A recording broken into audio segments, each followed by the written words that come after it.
To Junaid gazette YouTube channel. आज की इस वीडियो में हम जानेंगे कि फ़ाइल लॉक करने के लिए आपको किन डॉक्यूमेंट्स की ज़रूरत पड़ती है, फ़ाइल लॉक करने के क्या बेनिफिट हैं और क्यों पुर्तगाल में आपको आकर फ़ाइल लॉक करनी चाहिए। तो वीडियो स्टार्ट करते हैं।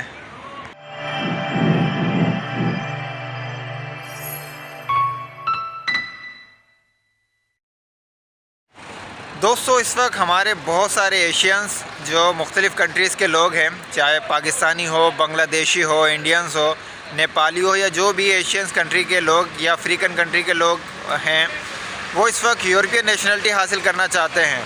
तो अगर आप इस वक्त यूरोप की नेशनलिटी हासिल करना चाहते हैं तो यूरोप के जो 26 कंट्री हैं उनमें से सिर्फ़ एक कंट्री ऐसा है जहाँ पर आप बहुत कम टाइम में PR हासिल कर सकते हैं। जी हाँ, सिर्फ़ 1 से 2 साल आपने उस कंट्री में मेहनत करनी है और 1 से 2 साल के बाद वो कंट्री आपको PR दे देती है। इस वक्त यूरोप की 26 कंट्रियों में सिर्फ़ 2 कंट्री ऐसी हैं जो आपको बहुत जल्दी PR दे देती हैं, जिसमें पहले नंबर पे पुर्तगाल है और दूसरे नंबर पे स्पेन है। स्पेन में आपको 2 साल का प्रोसेस लगता है PR हासिल करने में और पुर्तगाल आपको 1 से 2 साल के दरमियान जो है वो PR दे देता है। पुर्तगाल की PR हासिल करने के लिए आपको कुछ पुर्तगाल के PR प्रोसेस को फॉलो करना होता है, जिसको ज़्यादातर लोग फ़ाइल लॉक और सेफ़ प्रोसेस भी कहते हैं। पुर्तगाल की सिटीज़नशिप या PR हासिल करने के लिए आपका पुर्तगाल आना ज़रूरी है। अब चाहे आप जिस भी वीज़ा पे पुर्तगाल आएँ, चाहे स्टूडेंट वीज़ा पे, चाहे बिज़नेस वीज़ा पे या चाहे विज़िट वीज़ा पे, जिस भी वीज़ा पे आप पुर्तगाल लीगल आते हैं तो आप यहाँ पे आके अपनी फ़ाइल लॉक कर सकते हैं।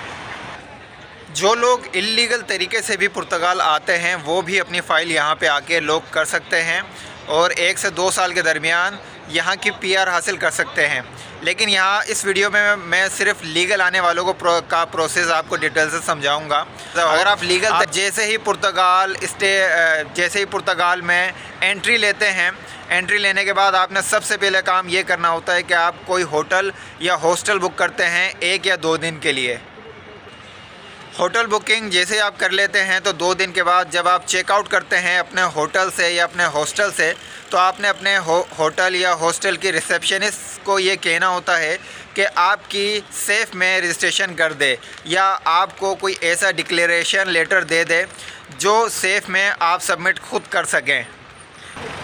जब आप अपने हॉस्टल या होटल से सेफ़ में रजिस्ट्रेशन कर लेते हैं या डिक्लेरेशन लेटर ले लेते हैं, उसके बाद आपने अपनी फ़ाइल लॉक का प्रोसेस स्टार्ट करना होता है। अच्छा, जिन दोस्तों के रिलेटिव पुर्तगाल में मौजूद हैं तो वो तो अपनी फ़ाइल ख़ुद लॉक कर सकते हैं, लेकिन जिस किसी का कोई भी जानने वाला पुर्तगाल में मौजूद नहीं होता है तो उन्हें फ़ाइल लॉक करने के लिए किसी न किसी एजेंट की ज़रूरत पड़ती है। उसका रीज़न मैं आपको इसलिए बता रहा हूँ क्योंकि मेरा भी यहाँ कोई जानने वाला नहीं था, तो मैंने भी किसी एजेंट के ज़रिए ही अपनी फ़ाइल लॉक की है। उसका रीज़न ये है कि बहुत सारे जो प्रोसेस हैं वो होते तो फ्री में हैं, लेकिन हर प्रोसेस को फॉलो करने के लिए आपको कोई ना कोई रिप्रेजेंटेटिव चाहिए होता है जो आपकी ज़मानत ले। तो जाहिर सी बात है, जब आप पहली मरतबा पुर्तगाल आए हैं तो कौन आपकी ज़मानत लेगा। तो बेहतर यही होगा कि आप किसी बेहतर एजेंट से रब्ता करके अपनी फ़ाइल लॉक करवा लें, वरना अगर आप ख़ुद फ़ाइल लॉक करने में लगेंगे तो शायद आपकी फ़ाइल लॉक होने में काफ़ी टाइम लग जाए, क्योंकि आप किसी को दोस्त बनाएंगे और उससे रिक्वेस्ट करेंगे कि मेरा रिप्रेजेंटेटिव बन जाए, तो शायद फ़ौरन तो कोई बनेगा नहीं, बनने में टाइम लग जाएगा। तो उससे बेहतर यही है कि आप किसी को कुछ अमाउंट दे के अपनी फ़ाइल लॉक का प्रोसेस कंटिन्यू करवा लें। फ़ाइल लॉक का प्रोसेस कुछ इस तरीके से होता है, आप जिस भी एजेंट के ज़रिए अपनी फ़ाइल लॉक का प्रोसेस कंटिन्यू करवाते हैं वो एजेंट सबसे पहले आपका NIF नंबर अप्लाई करता है और NIF नंबर अप्लाई करने के लिए वो आपसे कुछ डॉक्यूमेंट्स जो है वो आपसे रिसीव करेगा और वो डॉक्यूमेंट्स कुछ ये हैं। फ़ाइल लॉक के लिए जो डॉक्यूमेंट्स आपने एजेंट को देने हैं या जिन डॉक्यूमेंट्स की आपको ज़रूरत पड़ती है वो कुछ इस तरतीब से हैं। पहले नंबर पे आपने अपने पासपोर्ट के फ्रंट पेज की पिक्चर जो है वो देनी होती है, जिसमें आपकी डिटेल होती है। सेकंड नंबर पे आपने अपने वीज़ा की पिक्चर्स देनी होती है। थर्ड नंबर पे आपने अपने उस पासपोर्ट के पेज की पिक्चर देनी होती है जिस पेज पे आपकी कंट्री एग्ज़िट की स्टैम्प लगी होती है। अगर आप कराची या पाकिस्तान के किसी सिटी से आते हैं तो FIA एक पेज पे एग्ज़िट की स्टैम्प लगाती है, उस पेज की पिक्चर आपने देनी होती है 3rd नंबर पे। 4th नंबर पे आपने उस पेज की पिक्चर देनी होती है जिस पेज पे आपकी यूरोप एंट्री की स्टैम्प हो। 5th नंबर पे आपने अपने बोर्डिंग पास की पिक्चर सबमिट करवानी होती है जिस बोर्डिंग पास में ये शो हो कि आपने पुर्तगाल में एंट्री ली है। अगर आप बाय एयर आते हैं तो आपने बोर्डिंग पास की पिक्चर देनी है, और अगर आप किसी और यूरोप कंट्री से बाय ट्रेन या बाय बस आते हैं तो आपने वो टिकट की पिक्चर जो है वो सबमिट करवानी होगी 5वें नंबर पे। 6 नंबर पे आपने अपने उस हॉस्टल या होटल से जो सेफ़ में रजिस्ट्रेशन करवाई है उसका जो आपको लेटर मिला होगा, आपने वो देना है 6 नंबर पे। 7 नंबर पे आपने अपने पाकिस्तानी घर का जो यूटिलिटी का बिल है उसकी पिक्चर देनी है, और 8वें नंबर पे आपके CNIC की पिक्चर देनी होगी आपने, फ्रंट की और बैक की। पॉइंट नंबर 9 की ज़रूरत जो है मौजूदा नहीं होती है, उसकी ज़रूरत तब होती है जब आपके फिंगर्स होते हैं, लेकिन अगर आप एहतियातन सबमिट करवाना चाहें 90 नंबर का डॉक्यूमेंट्स तो वो भी जमा करवा सकते हैं। 90 नंबर पे आपने देना होता है PCC, पुलिस कैरेक्टर सर्टिफिकेट, जो आप अपने कंट्री के करीबी टाउन से बआसानी बनवा सकते हैं, लेकिन वो PCC ministry of foreign affair और पुर्तगाल एम्बेसी से अटैच होना चाहिए। ये डॉक्यूमेंट्स जब आप एजेंट को देते हैं तो एजेंट सबसे पहले आपका NIF नंबर जो है वो अप्लाई करता है।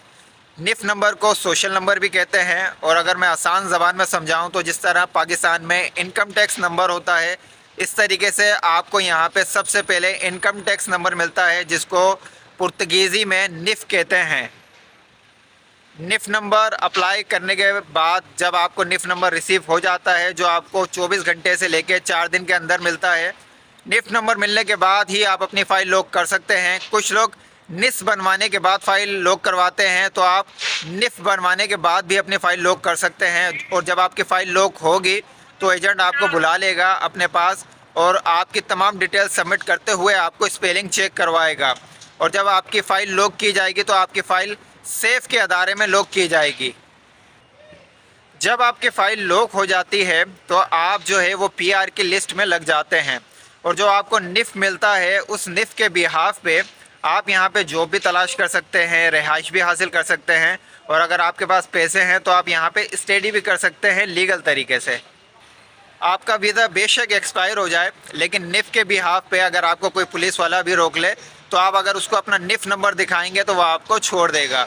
और आपने जो भी चीज़ ख़रीदो फ़रोख्त करनी है पुर्तगाल में, तो ख़रीदो फ़रोख्त करते हुए अपना NIF नंबर आपने लाजमी दुकानदार को सबमिट करवाना है, ताकि आपके नाम के ऊपर जो है वो टैक्स आपका सबमिट होता रहे पुर्तगाल के अंदर, जिससे पता चलेगा कि आप पुर्तगाल में मौजूद हैं और पुर्तगाल गवर्नमेंट को टैक्स दे रहे हैं ख़रीदो फ़रोख्त करके। NIF और NIS जब आपको रिसीव हो जाए एजेंट के ज़रिए, तो आपने फिर अपना SNS अप्लाई करना है, SNS नंबर। एक चीज़ का लाजमी ख्याल रखें कि आप जिससे भी अपना प्रोसेस मुकम्मल करवा रहे हैं उससे अपने सेफ़ का पासवर्ड, अपने NIF का पासवर्ड और अपने NIS का पासवर्ड लाजमी हासिल कर लें।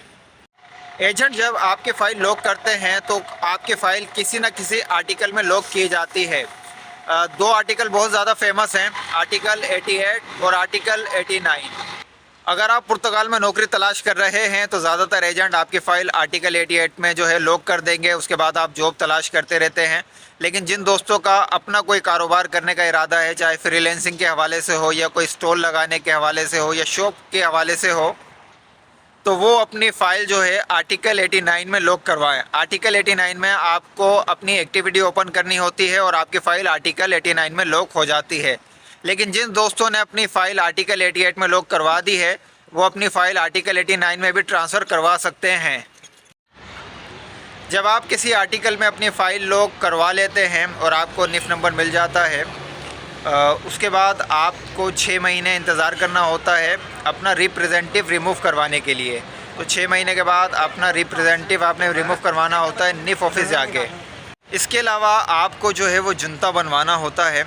जुनता को मैं अगर आसान ज़बान में समझाऊं तो आप उसको ये कह सकते हैं कि आपके घर का पता, आप पुर्तगाल में जहां रहते हैं उस जगह का जो आपका घर है उस घर का आपने जुनता बनवाना है, यानी कि कोई आपका कोई कॉन्ट्रैक्ट या सेल एग्रीमेंट ऐसा हो जिससे पता चले कि आप उस घर में रहते हैं रेंट पे, या वो घर आपने लिया हुआ है रिहाइश के लिए, तो उसको कहते हैं जुनता। तो जुनता आपने बनवाना होता है, लेकिन जुनता की ज़रूरत आपको तब पड़ती है जब आपकी फ़िंगर का टाइम आता है। तो जुनता आपको जुनता की ज़रूरत जो है वो 1 से 1.5 साल के दरमियान पड़ती है, जब आपके फ़िंगर का टाइम आएगा। उससे पहले आपको जुनता की ज़रूरत नहीं पड़ती है। बाकी उम्मीद करता हूँ ये वीडियो आपके लिए एक मालूमाती वीडियो रही होगी। वीडियो अच्छे लगे लाइक कर लें, अपने दोस्तों में ये इन्फॉर्मेशन लाजमी शेयर करें। शुक्रिया।